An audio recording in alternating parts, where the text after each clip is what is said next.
Hi, Seema. This is feedback of your profile speech. And this is what I have to tell you. Give me a second here.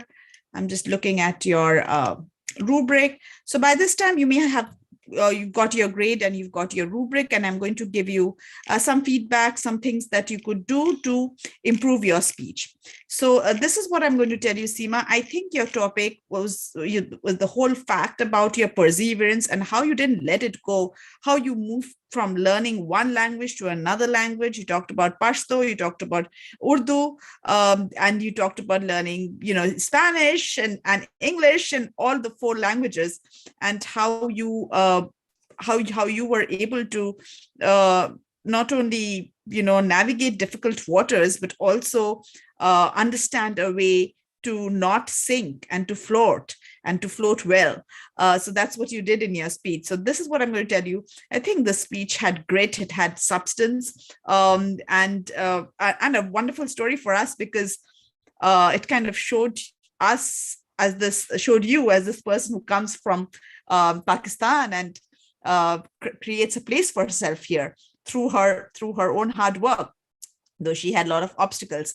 So I think the story element was very good. It kind of it was a story where people as an audience, I might not have gone through the entire the whole obstacles that you faced, but I can think about some people who have, and it just reminds me of courage and strength.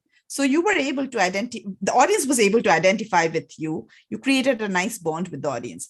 Now, these are the things that you need to do to improve the speech. Now, if you look at the time of your speech, the speech got done in 3 minutes.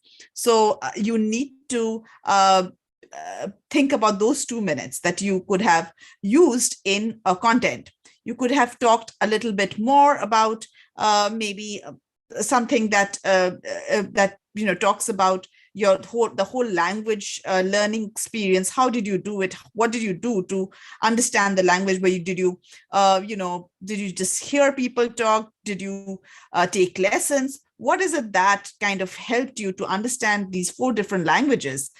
So maybe, and since this was profile speech, you could have kind of do a little bit of storytelling. Maybe somebody who a character who came to your life and who supported you through through your journey, something like that. Okay. So and just to tell you that in terms of time, 2 minutes is about 60% of the speech. 2 minutes, the fact that you finish your speech in 3 minutes, that means 2 minutes of your speech was left, which means that 60% of the speech was done, and 40% wasn't. So which kind of really puts you at a D minus. However, you see that you've got a much higher grade than that because of the strength of your story. But you can tell me, Professor, but I've made an impact in these 3 minutes, and I've said, yes, absolutely, I've made an impact. But what I wanted to see, that if you would have gone on for 5 minutes, would you have still made the same impact? Because the challenge was to go for those 5 minutes, all right, and see whether it's making an impact on the audience or not. So next time, just be conscious about the time. Write down your speech. Make sure that when you practice your speech, that you're filling those 5 minutes well. And I would, the issue should be more about, well, I have so much to say, rather than I don't know what to say. How do I fill those 5 minutes? So work on better time management, right? Work on expanding your content till it meets the 5 minute mark. Thank you.